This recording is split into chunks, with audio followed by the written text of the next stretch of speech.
Markets have had quite the run so far in 2025, with the S&P 500 up around 13% year to date, the TSX up around 20%, and not to mention gold hitting another record high. But we are in an environment of uncertainty, with the Fed cutting rates for the first time in more than a year, sticky inflation, and ongoing trade tensions. So as the fourth quarter quickly approaches, where do we go from here? Michael Craig is Managing Director and Head of Asset Allocation and Derivatives with TD Asset Management, and he joins me now. How are you? Great, Kim, how are you?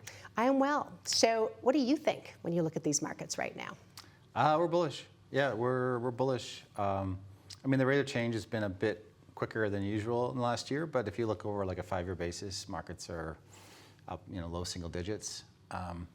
But I think they're reflective of, I think, a new reality that we're in, and that reality is one that we're going to have materially higher nominal GDP growth, which will mean higher revenues and ultimately better earnings. And so I think the market's correct to be bullish. Most investors are not. It's pretty balanced in terms of bulls versus bears right now. But we're, for a variety of reasons, we think that markets are going to continue to power forward.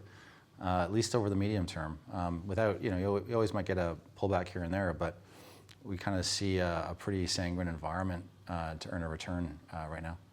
We'll get into it, and I should let people know that we've got the Wealth Asset Allocation Committee recommendations coming up very shortly. But I have to ask, we do have rate cuts, or have come, I should say, from the Fed, Bank of Canada, seeing some weakening in the labor market, but those are not the things that or I should say the rate cuts are positive for equities, but how do you net that all out? So empirically, anytime you have a cutting cycle absent of recession, it's bullish. We don't think we're going to see a recession, but we do think that you're going to see, within Canada maybe a few cuts, but in the US a material cutting cycle, and that will be very accretive to growth. There has been this kind of rolling recession throughout various industries over the last few years, so it hasn't brought down overall growth, but it has been painful. As you get a kind of looser monetary policy, those industries should start to fire. Any type of industry that's interest rate sensitive will get some relief. So with that backdrop, you've got cutting cycle, you've got NATO pledging to spend 5% of GDP, like that. Markets kind of forgot about it, but it's like $1.7 trillion of additional spend. It's a lot to remember, right? It's a lot of money. You've got various governments around the world pledging capital for major growth initiatives. This is a pretty impressive backdrop for growth. At some point, you might have some inflation, but I don't see that as a near-term risk. So, stepping back and not to get overly complicated, it sets up for a pretty good market. Just to double down what you were saying, like seeing rate cuts when there's not a recession, so non-recessionary rate cuts. You're saying just historically, that's always been very positive. Sure, yeah, absolutely. Again, we're in a slow patch. Yep. Growth recently has been a bit weak. Tariffs are still starting to hit.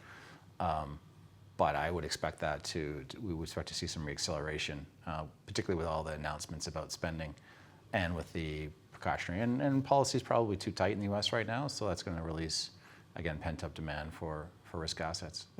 What about a lot of talk, I know with some of your colleagues I've talked about about Fed independence, and just to bring that back to the US growth, maybe a weakening US dollar, and some of the reasons why you might see some of this weakening US dollar being what's happening with the Fed. What's your take? What do you think is going to be the impact on that? I think that there is a way it's being spun, and then I think there's reality. The reality is that the Fed hasn't done a fantastic job last few years. The Fed has been very much beholden to its internal models, and that's the kind of the approach they've taken. That's not the way Greenspan ran it. The U.S. economy was doing quite well, and he wasn't cranking up rates back through the 1990s and 2000s. And I think that you are going to see, a shift in the Fed composition, particularly over the next 10 months. And therefore, are they going to have more fractious debate? Possibly. But I don't feel that this is the end of the Fed. So be it. It's just, the Fed is a construct of Congress. We have as a society given a lot of power to non-elected officials. Globally, that's starting to shift somewhat, including Canada. And I think you're going to have a bit more thinkers in the Fed who are kind of looking at kind of what may or may not happen versus being beholden to what a model tells you. And because those models tend to, economics is not a pure science. Yeah. We're not splitting Nor atoms. is it a static science. It's an open system, and it Yeah. changes. And we didn't have AI 10 years ago, so you got to be careful about using what we used 10 years ago today. So I just think there's going to be a much more colorful debate. It will create some volatility in markets as the market tries to absorb this. But the end game, and that's where we come in, is I think we're just going to have looser policy, and we probably should. So I don't worry about the end of the Fed, but I do think that we're going to see a shift of decision-making rights back to elected officials. You might not like that elected official, but that's democracy and that's how it works. And I think this is part of that process. How does that net out from a currency standpoint then for the U.S.?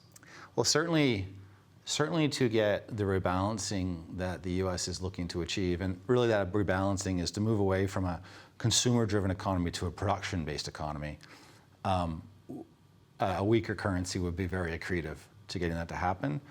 I think it's kind of a gradual decline over the next few years. The market sometimes overshoots, so take my words with a grain of salt because currency markets can be quite violent. But we would expect to see a weaker dollar in the years to come. Will be a headwind to U.S. assets. I still think U.S. assets do fine. The S&P generates 40% of its revenues offshore, so there's a bit of a natural offset. But Canadians have gotten really gotten used to this great returns in local currency because of the weakening of the dollar, Canadian dollar. I think that's over, and I would expect that's big. I think that's worth almost massive. pausing for Canada. That's Huge. a big deal. It's added a ton of return to investors' portfolios. And if you look at the balance of investments, everyone is skewed to the U.S. The world is skewed to the U.S. And I think we're going to go through a natural rebalancing phase over the next couple of years. It's why I'm quite excited, because there's more things to do than just buy the U.S. market. I think there's a lot of different opportunities, both in Canada and globally, that makes a lot of sense in a portfolio. So we are, I would say, it's probably close to one of our top risks in terms of a weakening U.S. dollar. And it's a question of how do you manage it within a total portfolio. And again, it's not a call to sell U.S. equities. I think that's actually accretive to U.S. equities, but there are areas where we will use hedging strategies to offset that decline. Yeah, something you have to pay attention to where you didn't before. 100%. I want to turn our attention now to allocation and what the Wealth Asset Allocation Committee is recommending. So let's start with equities. Canadian markets had a great year for a variety of reasons. So still like those two markets. Outside of North America, I think it makes sense to start looking at these. Canadians generally have a very, unless they're invested with my team, generally have a lower exposure to global stocks. So it is an area that I think bears some watching more so than past years as, again, capital flows start to shift and countries start to really focus. Well, if I don't have pure access to the U.S. market, I have to really focus on my domestic economy and my domestic demand, which leads to investment around the world. So I do think that it is, getting more and more we're looking at more in global exposure. But yeah, overall, overweight equities, and it's been a good place to be this year. And fixed, underweight? Yeah, I mean, you got to fund it with something. Fixed income, I was just looking at returns the other day, and so like 22, horrible year. 23, 24, 5%. This year, we're kind of coming in maybe give or take 4 or 5%. So you're still getting income, and you do have a cutting cycle ahead of you. On Canada, I do think you got to be careful about the budget. My sense is that you're going to see a pretty big fiscal deficit coming through. It might just kind of be a one-time, but that means more issuance in the longer end of the curve. And so you might see longer rates drift higher, which would be not helpful to prices. And that would be true for various jurisdictions where, Germany looking at getting to 5% of GDP and defense by 2029, they're going to have to raise money. So ironically, the U.S. market, interest rate market, currency hedge might be one of the more attractive places to be, because I actually think U.S. rates are going to go lower relative to other jurisdictions. So in fixed income, underweight, still like credit. Spreads have become quite rich, but corporate balance sheets are quite solid. And we would expect to see continued tightening of spreads, which would be accretive to prices over the next little while. But next to equity, I think equities are a superior investment right now. We have alts and commodities. I'm going to go to commodities actually next. Where are you commodities? Neutral within the alts complex. Again, we've invested in commodities by selling fixed income. That's been a correct decision this year, and it really is that ingredient that will protect clients if we get into an environment of inflation becoming a bit more ornery. It is the ultimate, our work would show it is the most sensitive asset class in a positive way to unanticipated inflation. So we're neutral right now. I don't expect that to happen next month, but certainly on the investment horizon, as you start to see spending increase, that puts pressures on supply and could lead to some. I expect to see more inflation volatility in the years to come, and therefore that's where commodities has its place. And alts. So overall, overweight infrastructure. We love commercial mortgages within the fixed income exposures. Within the equity exposures, we love infrastructure. Real estate is starting to turn the corner. It's been a tough few years for real estate investing. It feels like much of the bad news is priced through. So the asset class is stabilizing. There has been some headlines of other firms that have gotten into some trouble. But we continue to see opportunities in that kind of higher quality slice of the market, tier one office space, for example, where everyone wants to work. And as more and more people go back to work, this is going to increase demand for it. So again, it's an area that I think is through it's had a tough go. Returns have been de minimis, but I would expect to see stronger returns years ahead. That being said, it's not an overweight right now.